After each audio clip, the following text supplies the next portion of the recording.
Pregnancy changes our ribcage and breathing patterns significantly, and while our weight distribution postpartum is different, habits developed during pregnancy can still persist, especially with things like breastfeeding. Working on expanding the back and sides of the ribcage can help work wonders for the pelvic floor, hips, shoulders, and nervous system regulation, to name just a few things. These are two of my favorite drills that I like to do for posterior expansion.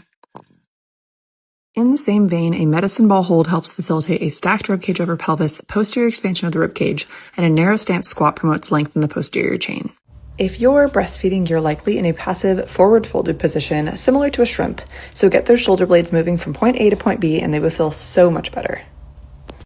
And I feel like it needs to be said that this is not exclusive to breastfeeding. If you're in a seated, forward-folded position, period, you could benefit from this. Now we promote scapular movement up and down alongside lateral ribcage expansion and compression. This one and a good breathing drill lend super well to each other. Just because we're passively sitting in a position does not mean that we're strong at getting there. We must actively strengthen scapular protraction as well. This one doubles as a fire oblique exercise, as scapular protraction is ribcage retraction, which can be super helpful if you're managing a ribcage that wants to stay flared. Something else that I am currently working on restoring is active hip extension and hip flexion strength. Again, just because we are stuck in hip flexion a lot of the time does not mean that we're strong at getting there.